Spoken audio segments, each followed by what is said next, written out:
What's up? What's up? We are here. We are live. I am Wes Mitchell. He is Chris Clark. And this is Gamecock Central Live Friday episode, getting you ready for South Carolina versus Auburn. It's a beautiful day outside in Columbia, South Carolina.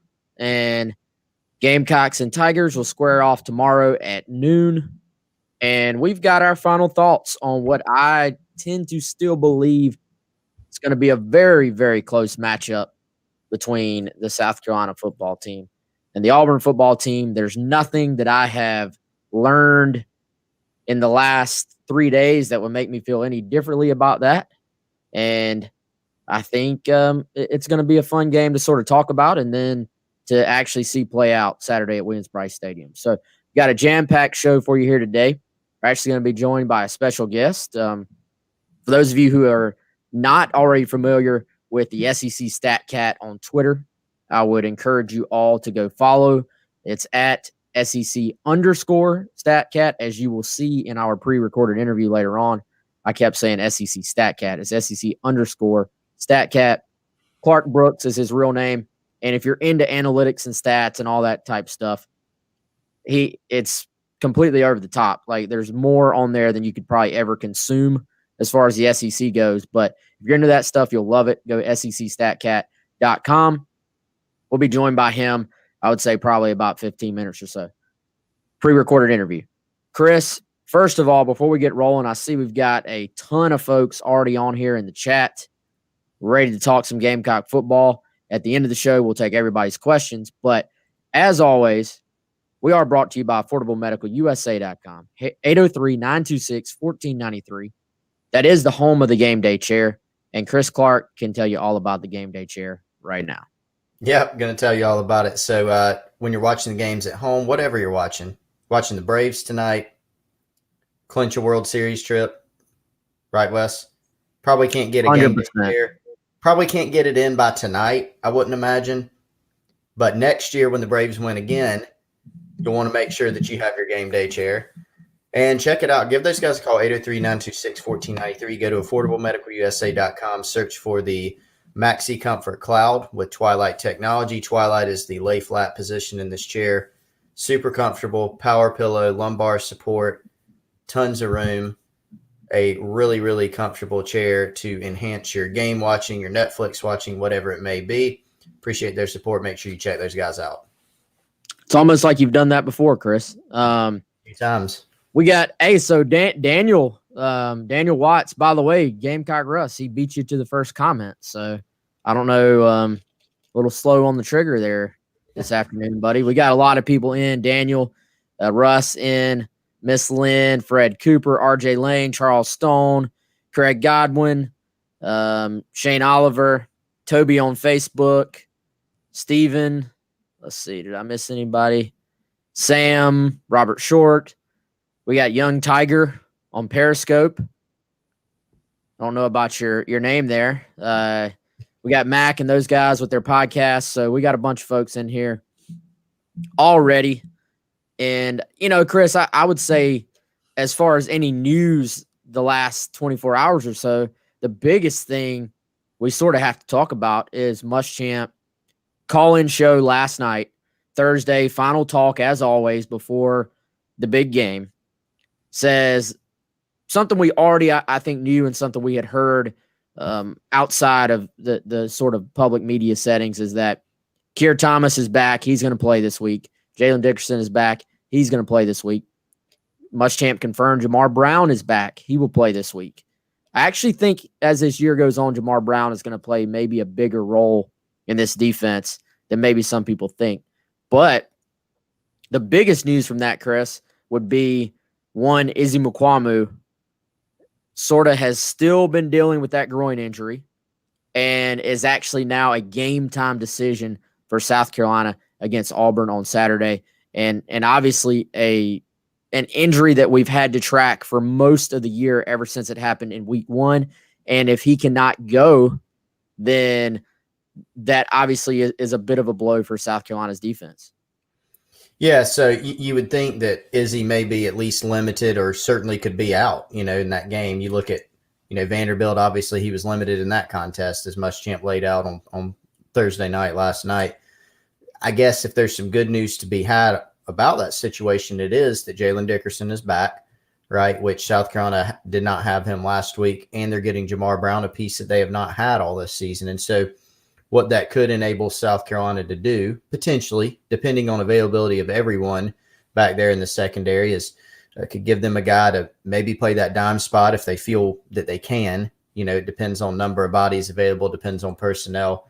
Or it could just give them a guy back there where Jamar Brown's rep some at safety. So certainly, at least situationally, they can put him back there. And like you said, I think, especially with a healthy Gamecock secondary, if they've got everybody on board for a game at some point or a series of games, I think he is going to continue to see his role expand now that he's back healthy. But having Dickerson back, I mean, you and I have talked about this, Wes. We like what we've seen from Dickerson this season. I thought going into the Vandy game, before we knew that he was, going to miss contest, that he was probably going to play more. Don't know that for sure, but it seemed like he might have been in line to play more than he had even the first couple weeks. So getting him back, certainly a positive. Losing Mukwamu, a guy who can play corner, who can play safety, who's shown that he's capable of creating some big plays in terms of turnovers, that is a blow potentially. So it'll be fascinating, I think, to see who is available, when the ball's kicked off, who's available to get out there in South Carolina's packages in the secondary. And I think for South Carolina, and this is something we'll get into more later, you don't want to be facing you want to be facing a lot of third and long situations, if you're playing Auburn. And so it could, play into that. How good can you be on third downs? How good can you be limited in explosive plays? And some of these guys we're talking about are a key cog in that.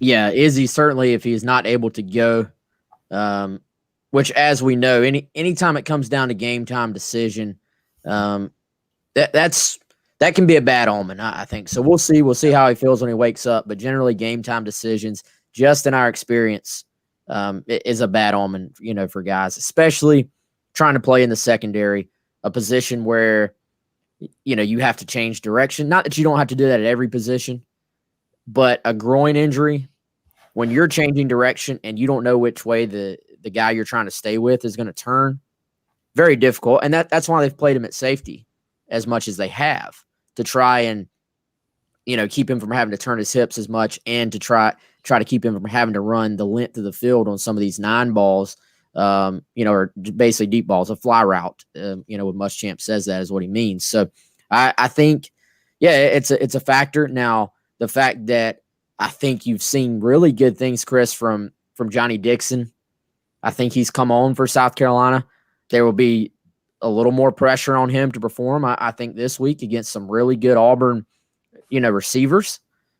But it's a cool opportunity for him as he's seen his playing time grow. And I would say he's been one of the guys, you never know coming into a year how somebody's going to respond. And I think you got to give Johnny Dixon credit. He has responded, getting, like you said, man, getting Jalen Dickerson back and getting Jamar in there, assuming Jamar is ready and not rusty, then having Jamar Brown back at Will Dime, I should say, he's been working at both, actually increases your depth in the secondary, because it allows you not to force RJ into that dime spot, is what I'm trying to say. So that helps. Dickerson being back helps. That's football, though. You're going to deal with injuries. As we've talked about, South Carolina has not had, other than the preseason Marshawn Lloyd injury, they've not really had a just big run of injuries to have to deal with. So everybody, the year starts to go on. We're in week 4 now. Auburn doesn't have KJ Britt, their big time linebacker. So it gets to a point where, you just have to deal with it. It's going to happen. As far as other newsworthy things, Chris, I'm interested to see what happens at offensive tackle. That's something that we've talked about. From preseason, week 1, basically going into Tennessee, it's been a conversation every week. We had someone else already ask us about it here on the comments. I have a feeling, and I haven't confirmed this, I doubt it's going to be confirmed until the starting lineup is announced. I did ask around. I was told the general sense is that our thinking is correct, that this could be when Jazz Turnitine gets his first career start for South Carolina, with him at left tackle, Dylan Wonnum at right tackle. Again, not set in stone. They could change their mind tomorrow, honestly. Ja'Kai Moore, Muschamp made a point, Chris, on the call-in show to commend Ja'Kai Moore and how he has stepped in to that right tackle spot.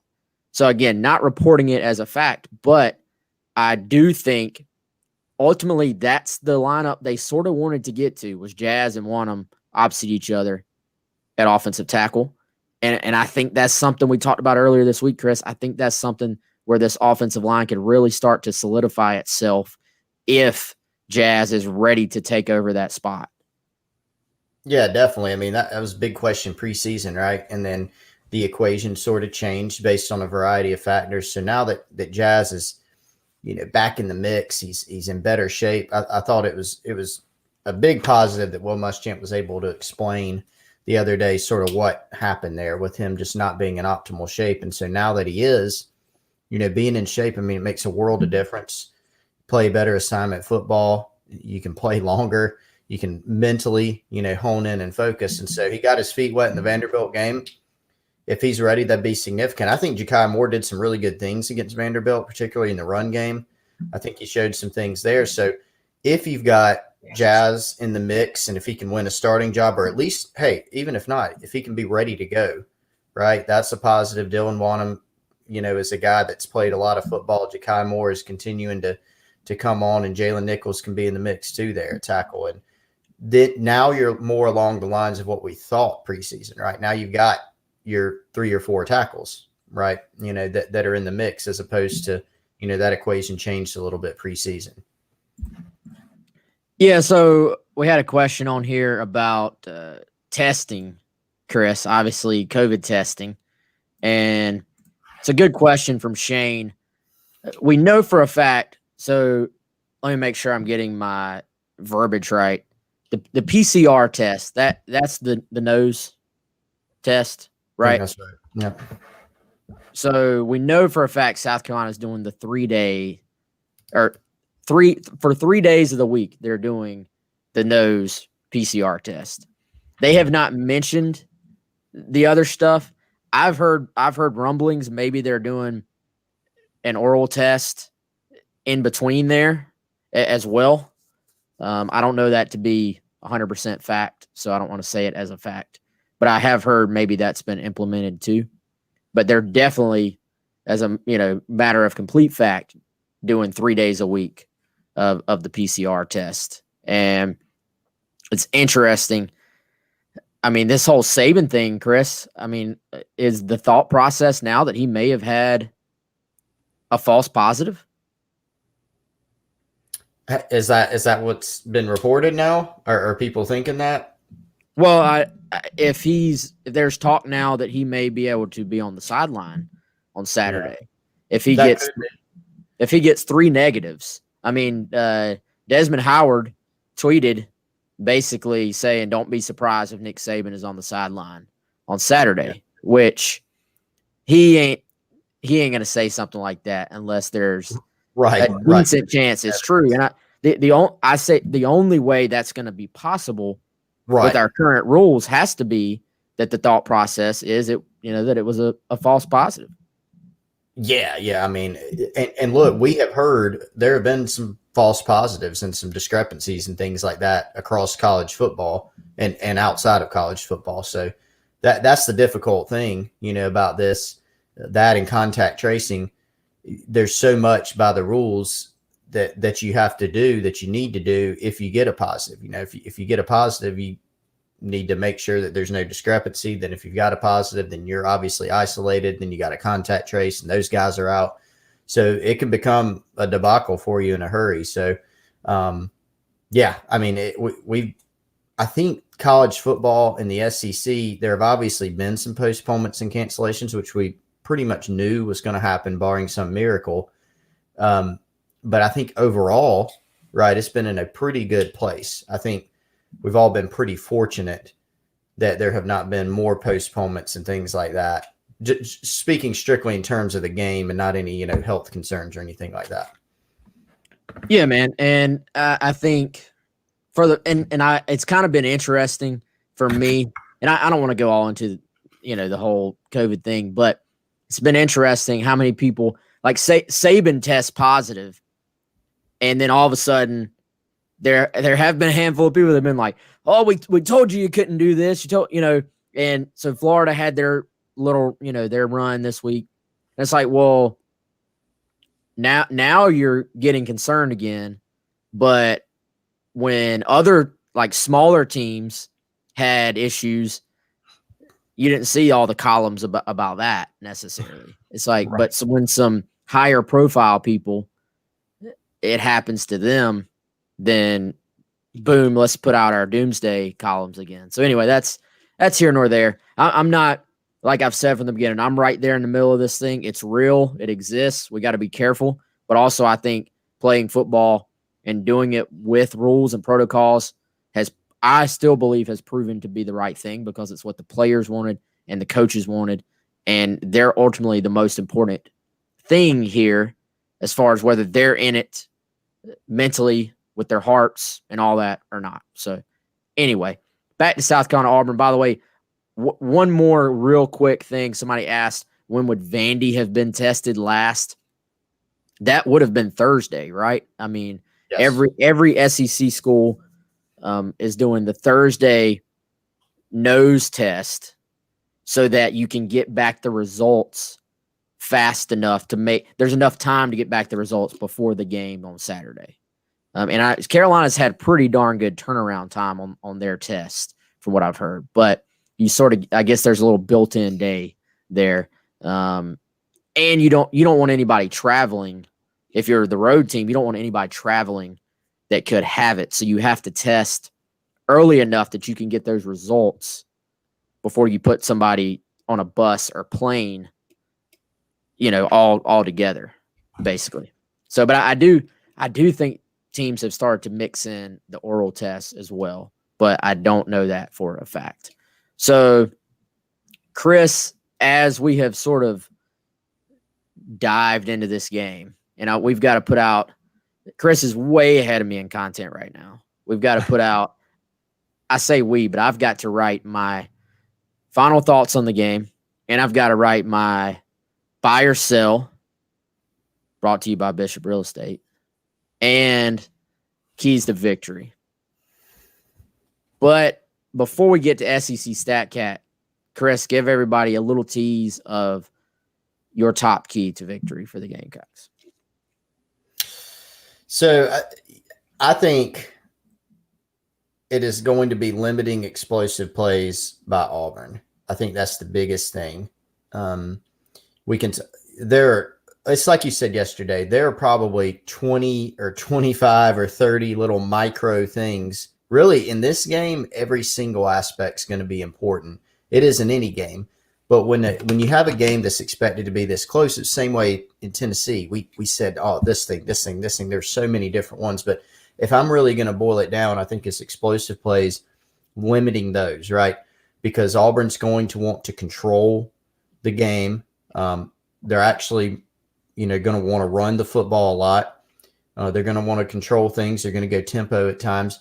They're going to try to create some explosive plays. And so we've talked about all the key players. Bo Nix he's a dual threat type of guy, but you're talking about Anthony Schwartz and Tank Bigsby, Pegues, the 300-pound tight end, Seth Williams. They got a lot of guys that individually can really hurt you. And so I go back to Tennessee. They're 1 for 11. If you say, hey, South Carolina held the opposing team for 1 of 11 on third down, and guess who won? You're probably going to say South Carolina, right? But the difference in that game was the explosive plays. There were a couple long passing plays. There were some runs. Even Vanderbilt popped too many 8-yard runs for Will Muschamp's liking, right? And so I think when you look at every game South Carolina's played, that's been the issue with the defense. It's been too many explosive plays. So if they can limit that against Auburn, I think it gives them a much better chance of winning. All right, guys, let's go ahead and pop up this interview with our friend Clark Brooks from SEC StatCat. I will tell y'all, I know some people are super into stats, analytics, all that stuff. Some people aren't, and that, that's fine. It's very stat analytical heavy, but also I think if you hang in there, I think you'll learn something. And I think there's not much of what SEC StatCat does out there on the internet, but the last season I really started reading their stuff when I came across it, and I've followed up with it this year as well. It really gets you an idea of what's going on past just your typical traditional ESPN.com stats, rushing, completion percentage by itself tells you, okay, this guy completed a certain percentage of passes. But what Clark does with SEC StatCat is it's trying to go beyond that. What depth were these completions made? A receiver maybe targeted this many times, but how many of those targets, was the ball thrown where he couldn't catch it versus the target was there, but the guy just dropped it. So that's, and you can't even get all of that just from one interview. But if you go to SECStatCat.com, you can really dive into South Carolina's success rate, just so many different things. But we'll let him tell you about it. If y'all hang tight, I got to cue this thing up. It's a little bit awkward the way I have to play it and get it started, but I'm going to go ahead and pop that up right now. This is at SEC_StatCat on Twitter. Clark Brooks, who joined us earlier today here on GC Live. All right, and we're joined now by a very special guest, first time on GC Live. He is Clark Brooks, but you may know him as the SEC StatCat. Be sure to follow him on Twitter. That's at SEC StatCat. Clark, first time on the show, man. We appreciate you taking the time. How's everything going for you? Oh, it's good. We're in between games right now, so I have a chance to catch my breath. It was not so fun last week, just for whatever reasons. I didn't get done charting until Thursday morning, so I had to pull an all-nighter to get all these games in time for the weekly stat blast. But looking forward to a bloodbath of a week 4 matchup. I think every line is like single digits, so the statistics are definitely going to be a big part for this week, to say the least. So, Clark, and first of all, we have this moment in the show every day where I say, all right, everybody all together now, go subscribe to Gamecock Central on YouTube. But today, a little bit different. Everybody right now, pull up your phone. You can even close this out for a second if you need to. Go to Twitter, search for SEC StatCat, and follow these guys. StatCat. Say it again. SEC_StatCat. Okay, let's make sure we get that part right. Yeah. SEC_StatCat. Go for it. Hit the follow button and make his numbers go up. And now that we've got that part out of the way, Clark, so dude, are you're charting all these games each week, 100% you? Every snap is me, every bit of data. How do you do that? Time, effort, and just having to know a little know-withal with what's actually going on in terms of football schematics. So I'd love to do some defensive stuff too, but I'm only one man. I had to pick my battles, and I just started to do offenses.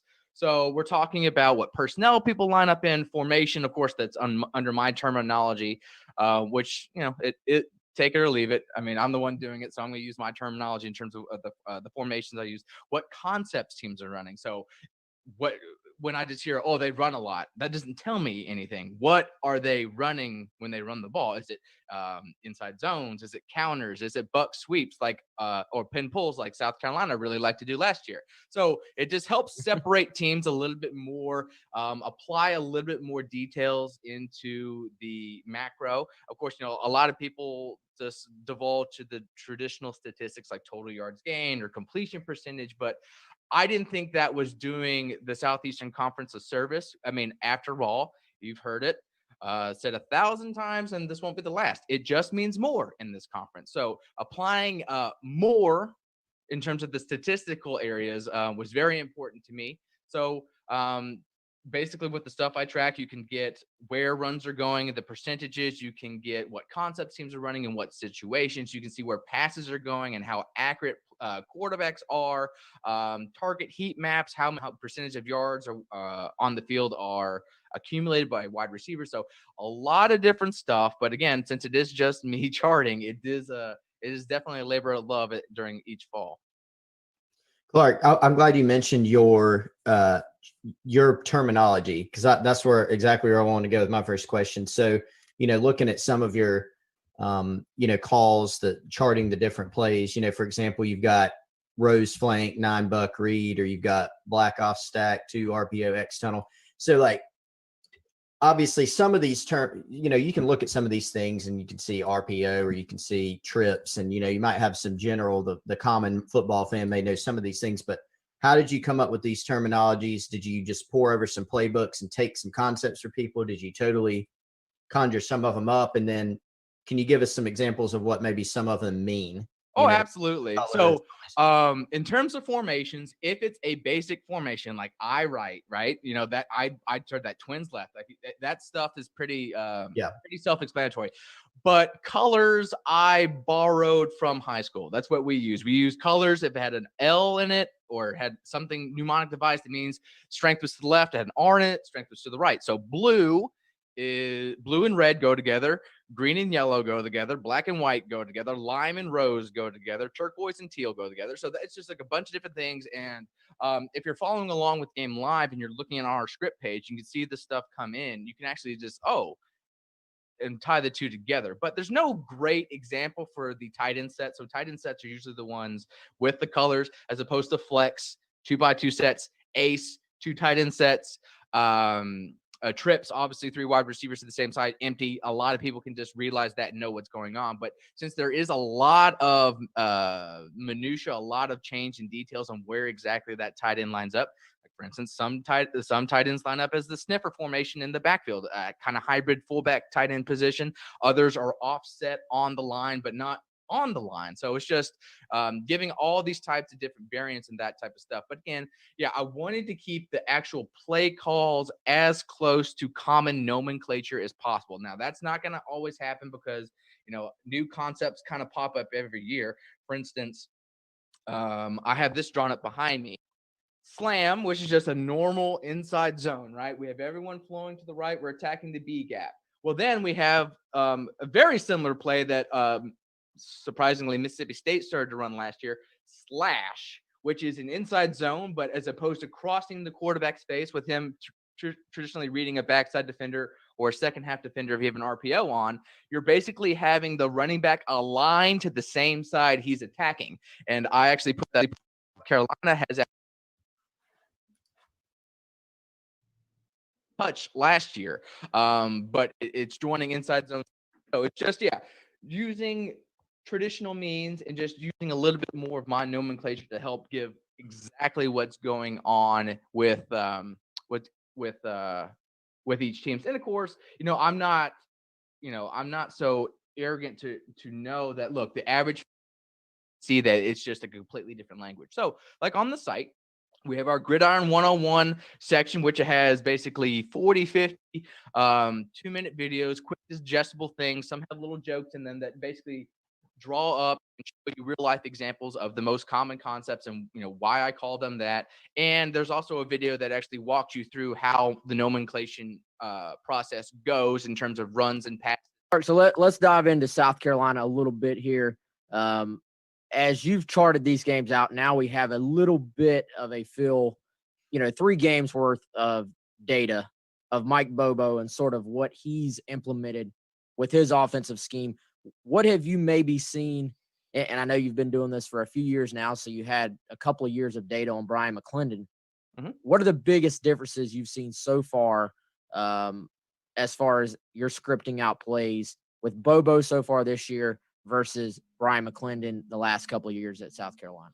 One of the big year-over-year changes has been a decrease in outside power run concept. So last year, the buck sweep, whether in a read or just a straight-off handoff, dating back to 1967, has been a great play in football, but for whatever reason, it's gone the way with more teams going towards zone-based philosophies in the run game. Well, South Carolina under Brian McClanahan, they were one of the few SEC offenses to give power concepts more play share than zone concepts. And speaking of buck sweeps, it was their number one play in terms of play share with a 6.5% clip. They averaged 7.8 yards per carry on a 52% success rate.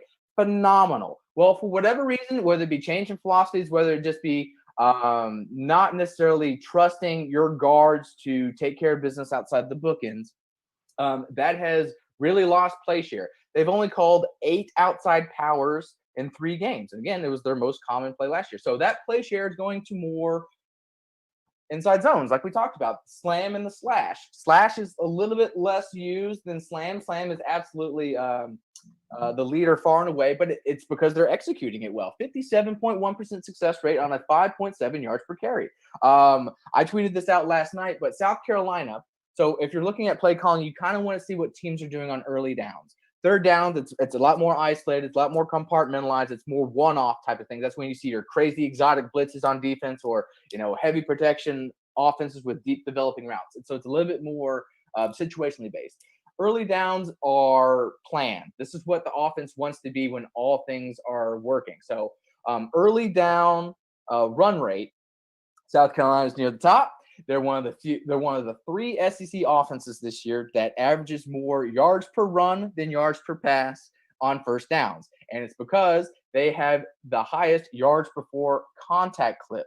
So last year, they kind of messed themselves up going with the power run tied in with the West Coast principles when they could not stretch defenses. So what it did with Ryan Helinski failing to threaten defenses with a kind of a less than spectacular arm throwing deep, it really didn't scare defenses to sit back. They came in, they crowded the box. So that means run lanes for zones were not there. So we have to use these power principles to create run lanes. But the problem is yards before contact was terrible. And even before the game against Vanderbilt, guess what? Second worst yards before contact clipped in the SEC. That was South Carolina. But you know what?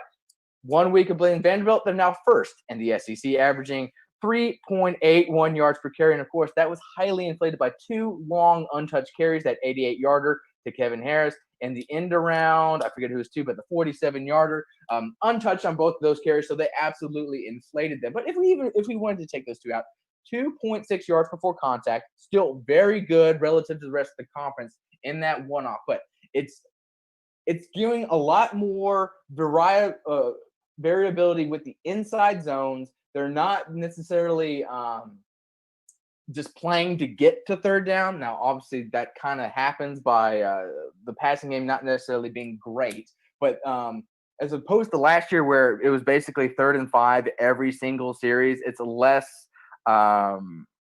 reliant on that at this point in time. But looking at the overall analytics, points per play, it's still relatively flat. So the operation in terms of the West Coast is still there. They still predominantly focus short. Colin Hill's only 2 of 10 on deep passes. He has as many interceptable passes deep as completions deep. That's not great. So as opposed to trying to get explosivity out of this offense, it's still more of the same. It's relying on yak stuff, RPO slants, screens. Spot concept is still one of their favorite things, even though they're not necessarily targeting that concept specifically. They're going a little bit more spreading the wealth. But in terms of me, that really caught my eye. It's definitely getting away from the outside powers, looks that basically buoyed your run game last year, and you're going for looks like inside zone slam reads, where they did average 7 yards per pop last year. It had a below average success rate, only 46% success rate. So getting better inside the bookends with traditional zone plays has been a big year over year change. And that has helped their down-to-down success rate. So last year in SEC play against SEC defenses, no offense had a worse rushing success rate than South Carolina. Well, now it's 6th best. So you go from worst to 6th best, and if your passing game is basically flat, a little bit of improvement, you're going to show a lot of gains. So 15 points better year over year, that rushing success rate is at this point in time. the overall success rate is about 5 percentage points better. So they're a lot closer to the average as opposed to being bottom dwellers in this conference. Whenever you're mentioned in the same breath as Vanderbilt and Arkansas, it's not the best look. But now they're basically the quintessential average offense in this conference, and it's because their ability to run the ball on early downs as opposed to floundering with Ryan Helinski in there, who, of course, as a true freshman, being baptized by fire in the SEC, it wasn't a great showing, but with a fifth-year senior Colin Hill, who's a little bit more of a seasoned dog, has been a little bit better results thus far, even if the point per play is relatively flat, as well as that explosive pass rate or explosive play rate. Clark, one of the things that it was a big talking point in the offseason, going into this year, is South Carolina's second half production, right? Sometimes we saw last season, it's sort of they would start off the games well. They would sort of fall off a cliff from an offensive production standpoint in the second half, and then everything fell off a cliff in the second half of the actual season. Mm-hmm. Bill Muschamp talked a lot about, after the Vanderbilt game, how they ran some different run concepts than what they took into the game. So a two-part question, from what you saw, what were they running a little bit more of, after the first few drives in the Vanderbilt game? Was it more of the inside power, the inside zone stuff? And then secondly, what have you seen out of Mike Bobo's second half adjustments in the Tennessee game, in the Florida game, and in the Vanderbilt game that have led to some better second half performances? Well, I think the change in run was the I formation stuff. Now, they came out in some I formation sets the first 2 weeks, but not a whole lot. I think it was around 40% of their plays came out of I formation, or something like yards. It may have been rush yards. 41% of their rush yards came out of I formation, which, again, this is 2020. This isn't 1998 where a lot of teams are doing this. And I think it was 100% justified because we're learning that Vanderbilt was not at full strength last week. They had a decent amount of players test positive and opt out. They're already at a physical and talent disadvantage. So it makes sense, if you're the bigger, stronger team, to run those power types of sets. And of course, when it delivers an 88-yard untouched run, everybody wants to jump up and down. But you know what? That was the only successful carry on that concept last week. So yes, absolutely, it was I formation stuff, but I don't know how transferable that will be against other opponents besides Vanderbilt, because I'll be honest, last year and this year included, once you play Vanderbilt, your rushing numbers just completely get distorted because they're so bad. You can't put a whole lot of weight into it. Like I said, you all went from the second worst in yards before contact to the best in 1 week. Ironically enough, your rushing success rate was the worst of the season, only 37% success rate. You guys are around 48% overall, which again is the fourth best. So as far as moving forward for them, I think the slash stuff is something to definitely keep an eye on. They ran 9 inside zones, so inside zone reads. So that was their most, the highest play share, 14.3 share. 7 went to slams. 2 went to slashes, which, yeah, okay, it's clearly a favorite for the slash, but again, clearly a favorite for the slam. But again, if this is used as a counter look, as a wrinkle look for teams that are anticipating the overflow towards the mesh side, it is a way to get a counter without pulling a lineman. And of course, a lot of their inside power stuff thus far, so the duo dimes and the ISO, has been power without moving linemen. So it's just a different way to do that. You can even call this a zone counter if you really want to.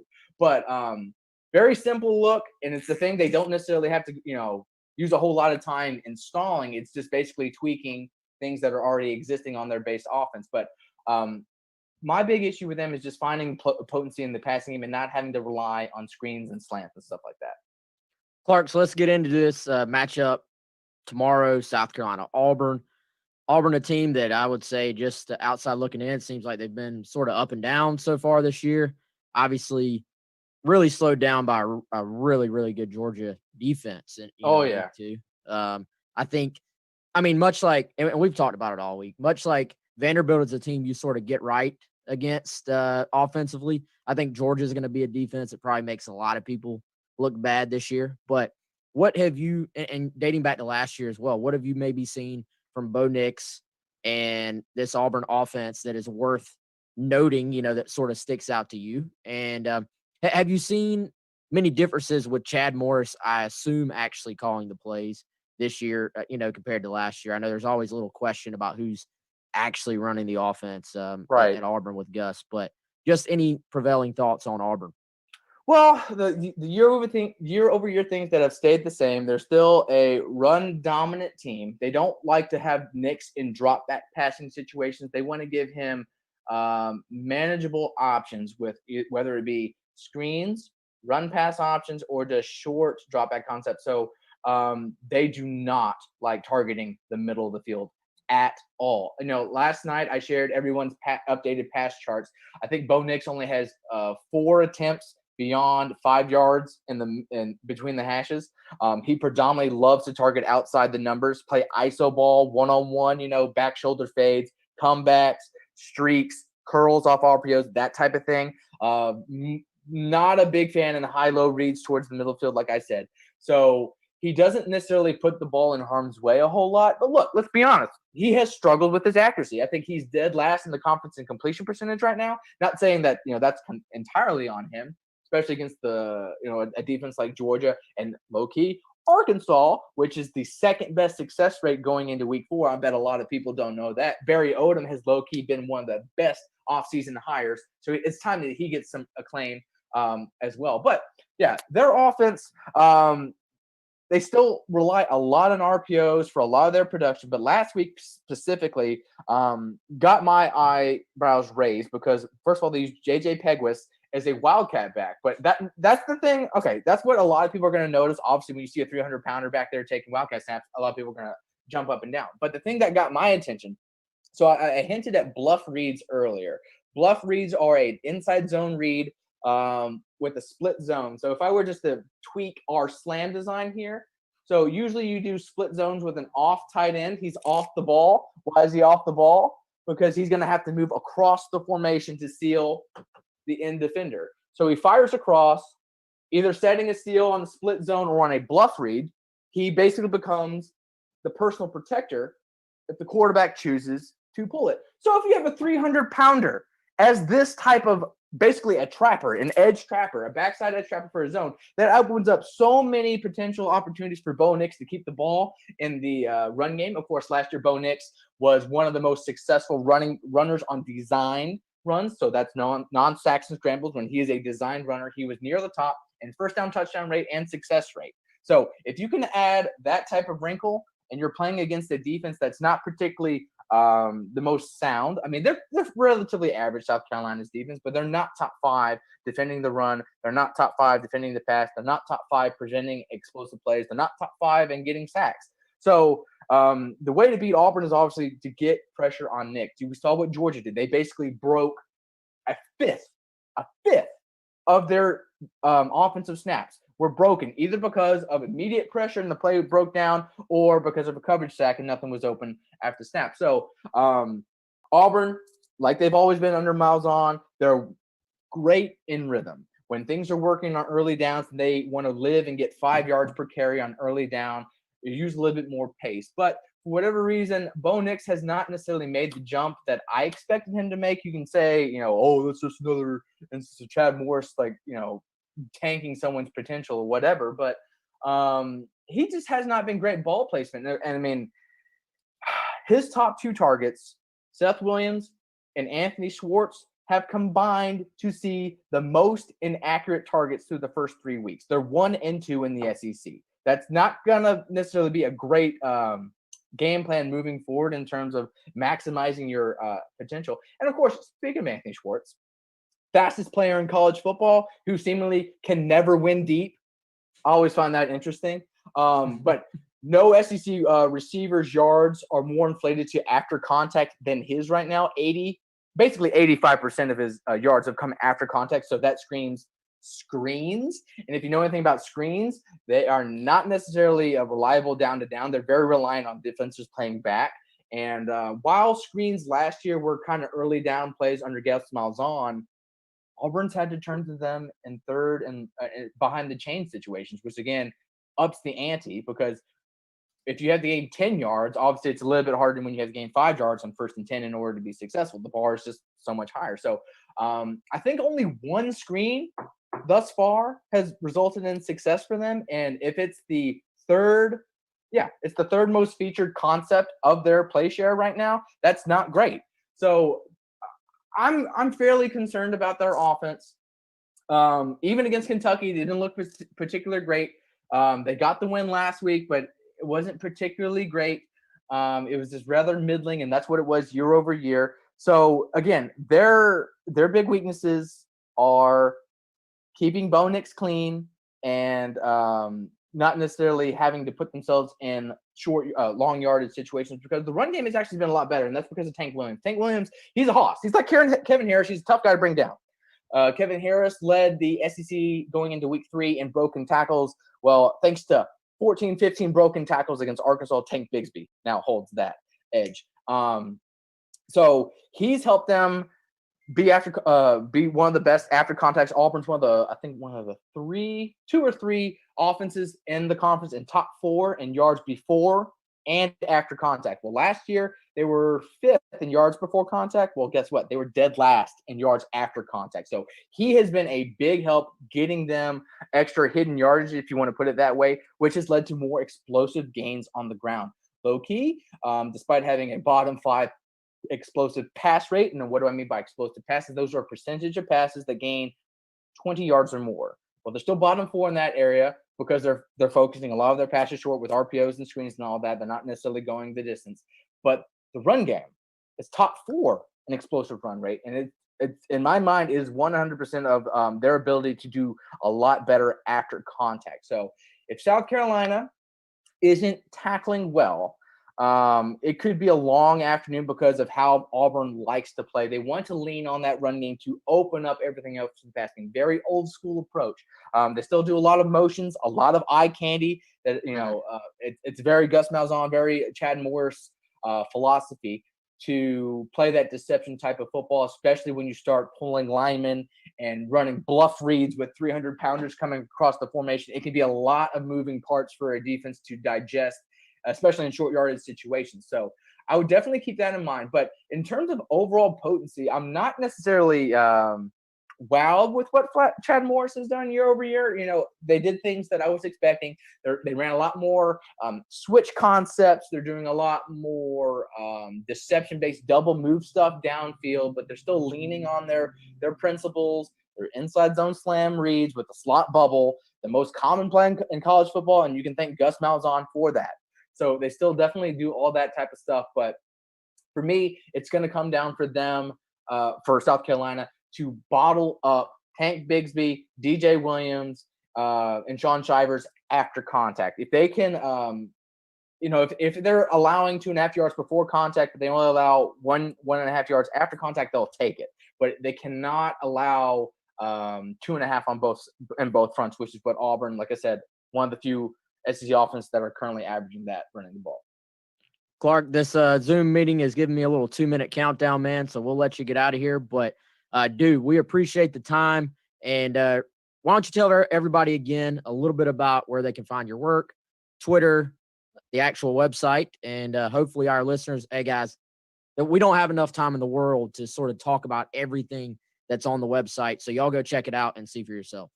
Yeah, so you can follow the Twitter feed, which is where most of the information gets sent out, just because of I'm kind of handcuffed in terms of turning things around, charting basically 1,100 offensive snaps a week. Takes a lot of time. So at SEC_StatCat's the Twitter feed. I also have a Facebook page, but I don't really update it. You can check it out if you want. You can like it if you want. But the goods are at SECStatCat.com. You'll go to the landing page, and of course every SEC team has their own specific page where you can see pass charts, target charts, run tables. You can go to SEC leaders. You can filter things by like down, area of the field. If you want to just look at deep passing, you could. If you want to narrow it down and say, look, I want to see how many people had the most yards on screens, you can do that. So all that and more can be found on the site, but it's always a good follow, especially on Thursdays when all the games are updated and I'm sending out the weekly leaders heading into this weekend. Hey, great stuff, man. Clark, hey, let's try to do this again sometime. And again, everybody listening, everybody watching, go check them out at SEC_StatCat on Twitter. Clark, we'll see you soon. Okay, man? Take it easy, guys. All right, that's the SEC StatCat. Hope y'all enjoyed that. From your comments, it looks like you did. Hopefully everybody learned something. I know I did, and we'll continue to. And by the way, I was thinking about this earlier today. If y'all know of anyone on Twitter that is like a good follow or just involved in college athletics and you think would be a great guest, let us know, because we're going to try to sort of expand that part of it out. We're going to have some former Gamecocks on. We'll get to those guys. But I like, maybe introducing somebody to South Carolina fans that maybe they weren't necessarily following or paying attention to otherwise. So go check his stuff out on Twitter. I tell you, Chris, the thing that stood out to me, man, and I'd love to hear, from our fans there as well, what stood out to them. The thing that caught my attention is how little Auburn throws the football in the middle of the field. I think he said 4 throws from Bo Nix, basically middle of the field, inside the hashes. And I think the beauty of the fact that he actually goes through and Clark does chart all those snaps, that's a trend that if you and I were to just watch a couple of Auburn games to get ready for this game, I don't think I'm going to notice that. Oh, they never threw the ball to the middle of the field. You really only get that when you actually chart the data out and then look back at it as a whole. And that's something South Carolina, I would guarantee, as much as teams in the SEC these days value analytics, value charting, value scouting, I'm sure they know those things, but it's interesting to sort of learn it there. And I didn't realize that. I mean, I knew Auburn traditionally under Gus is a screen team, but didn't realize they just don't throw the ball over the middle. Yeah, it's really good nugget there. And you're right, man. I mean, you think about these teams and how they're preparing. And, I'll use defense as an example because that's what we're talking about here, talking about the Auburn offensive attack, South Carolina's defense. These teams they do a lot of their prep in advance, right? So they'll game plan in the spring, summer, whatever. And then obviously you revisit that during the season, during your week of game preparation and what they've done that particular season, up until the point that you play them. But I mean, they have these huge binders that are this high on each team, just going through all these different concepts. They've done a ton of film. And so obviously when you're talking about Chad Morris and Gus Malzahn, they've got a lot of film from the past to go back and study. But, I thought it was really neat. The SEC Inside that they did, SEC Network did on Tennessee and South Carolina, and watching Will Muschamp and his defensive staff talking about some of the different things of how Tennessee may attack them. And it's always, when you're talking about playing defense, it is sort of a pick your poison, because you do have to know, based on your game plan, based on your calls, if you get in a certain, if you get a different, this particular look, or if they run this particular play, you're going to be vulnerable in some areas. I remember it with the Tennessee one, they weren't as concerned about Tennessee's tight end going into that game. They were more concerned about the run game. They were more concerned about the receivers. And Will Muschamp in that broadcast said a couple of different times, let's take care of the wideouts. We're not as worried as much about the tight end. They ended up with 1 catch for 11 yards. So, clearly that was something they saw. That's the type of thing that you mentioned earlier, that Clark mentioned, where they're going to be able to obviously see on film, hey, Auburn, doesn't throw over the middle of the field a ton. So they're going to be more concerned about screen game and getting Tank Bigsby on the ground and making sure that you have good rush lane integrity when you're trying to affect Bo Nix. So a lot of different things, a lot of different complexities and things to think about when you're going into these games. Yeah, and I talked to Clark a little bit off the air as well, about this game, about this matchup. And, when I think of Chad Morris and when I think of Gus Malzahn, I think of the screen game as being a huge part of what they do, and a successful part of it too. Talking to him, a lot of their screen game stuff has been 3rd and long. You throw, it's almost sort of, in some ways, y'all, it's kind of like, it used to just be on 3rd and long. NFL teams, especially, you run the little halfback draw and you punt, right? It's almost like a give up. And it's sort of a glorified give up in that you're hoping you have some pretty good receivers. You're hoping they can make a play for you, make a couple of guys miss and get a first down. But you're doing that because you don't trust your offensive line in 3rd and long. And you add that in with what Brian Matthews said, and you have a situation where they don't really seem to trust the offensive line in pass protection. Y'all, I looked at the PFF numbers for this offensive line. It backs up, what's being said in that they've struggled. I don't always agree with PFF grades. But again, it's sort of like you're building a picture. You gather as much information as you can. You take the PFF grades, you think what our friends at auburnsports.com are telling us, now add that in with what Clark is seeing. If you're throwing screens on 3rd and long, generally they're going to be caught and you're going to tackle, you gang tackle the guy 3 or 4 yards downfield and then they punt. When screens are really successful is when, as we know, is when you catch an opponent off guard with the screen, not when everybody's going, watch the screen, it's 3rd and long. So that hasn't really been a successful part of their offense, which surprises me.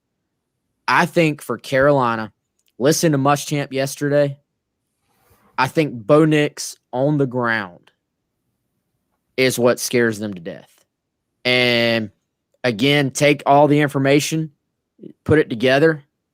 What Clark told us, that Bo Nix is outstanding in these sort of designed quarterback runs. And that's something we've seen Auburn for years under Gus Malzahn do that same thing he was talking about, where they have the H-back and the H-back is lined up on one side of the formation. You run what appears to be a zone read, but is a play fake, and then that H-back comes across the formation and becomes the lead blocker out front for the quarterback. We've seen that from Gus teams since Cam was there. Yeah. So, or Gus offenses, I should say, since Cam was there. So I think just listening to Muschamp yesterday, the fact that they don't really let Nix be a true drop back passer, that's what you circle. On top of, tackling Tank Bigsby, for Auburn, they're got to be circling tackle Kevin Harris. But getting past those things, I think that's what scares South Carolina to death. Is going to be Bo Nix in the running game. If they can keep Bo bottled up, easier said than done. If you were sitting down having a beer with the staff right now and they gave you honest opinions, I got a feeling they'd be like, okay, if Bo doesn't beat us on the ground, then we feel pretty decent about this.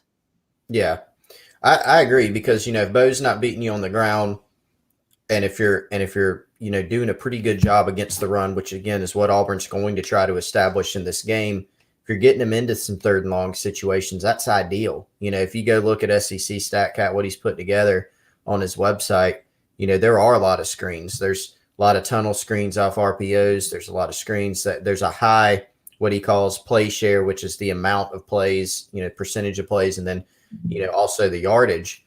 There's a lot of both of those different kinds of screens. So, if you can get them into 3rd downs and they're throwing screens and you're tackling well and you're getting off the field, fantastic. What you can't have is Nix extending plays, being successful in design runs. And I think Will Muschamp is rightfully, concerned about Tank Bigsby too, and some of the one-on-one matchups with Seth Williams, with Anthony Schwartz, Clark is exactly right. You think of Anthony Schwartz and you think of, okay, fast guy is going to run a bunch of go routes and catch the deep ball. It's not really been his game as much, but in space, he's pretty good with how they get him the ball. Then you think about Tank. It's just like Muschamp said last night on Carolina Calls. Unfortunately, Auburn, after a couple games, figured out he was really good and started giving him the ball more, and he really has been showing what he can do. So still, this Auburn offense hasn't lit it up this year, but they can be dangerous, and I think the worry for this staff is some of the things that they've struggled with so far this year are some things that can be exploited. So I think playing really well up front, having great rush lane integrity, but also being aware of those design runs are going to be huge. Yeah, and like you said, I think Swartz in our minds, I think of him as being a deep threat guy just because of the speed and having not really watched them a ton. So that was sort of eye-opening to me. I don't know if it's just worked out that way.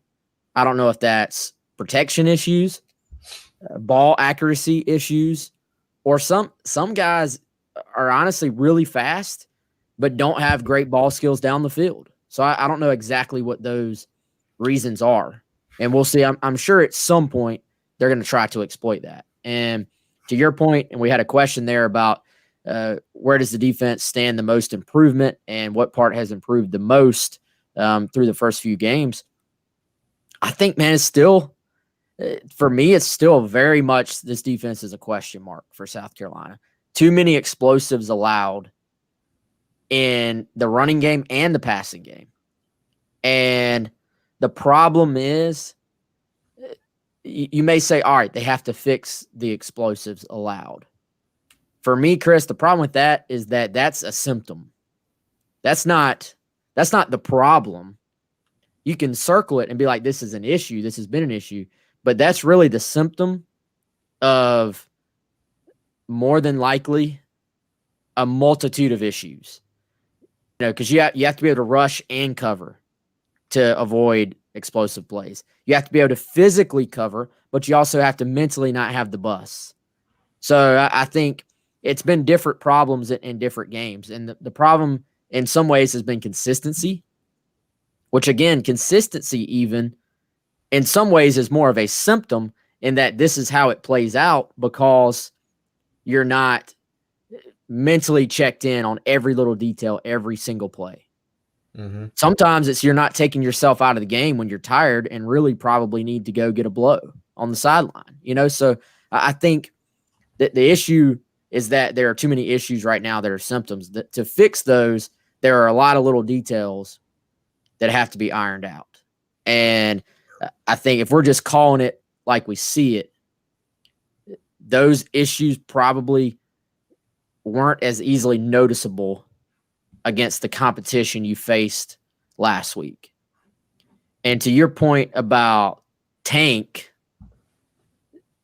we've talked about this maybe the start of this week or last week.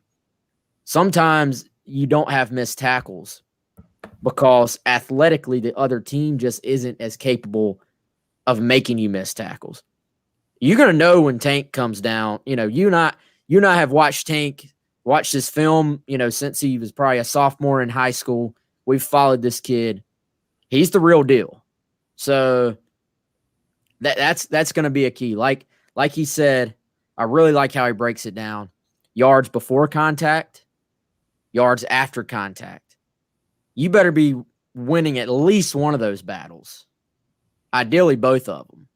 But continue to get better tackling in the secondary, I would say, as much as anything.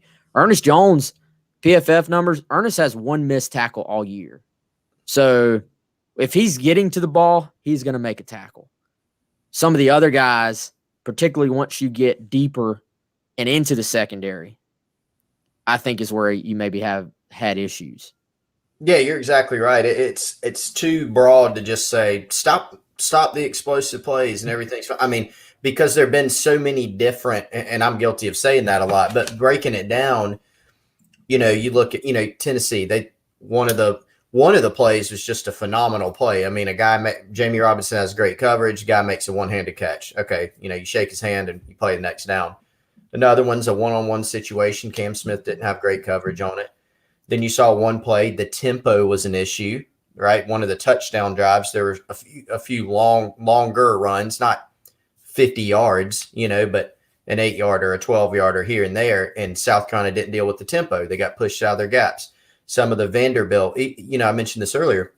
Even Vandy popped off a few 8-yard runs early in the game, you know, which is disconcerting.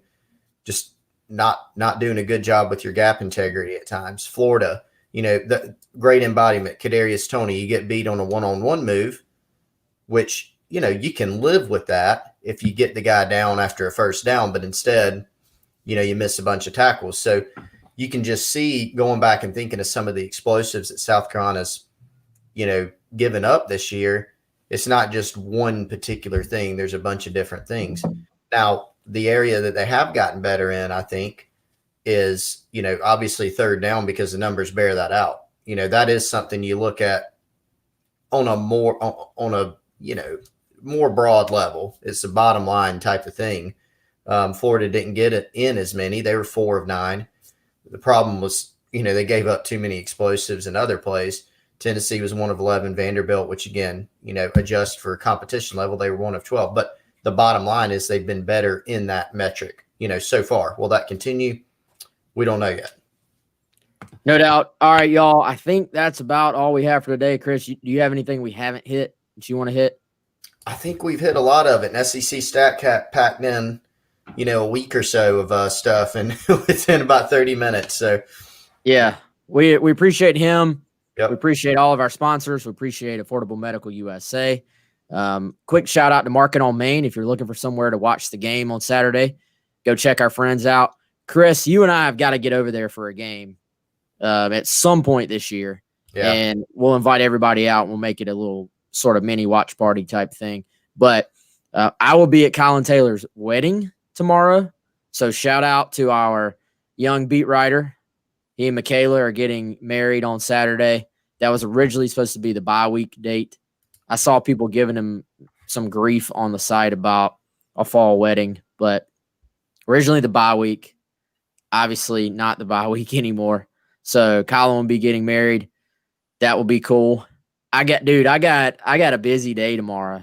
So I'm going to be checking out the Gamecocks at my girlfriend's parents' house before the wedding. Then the wedding is at 4.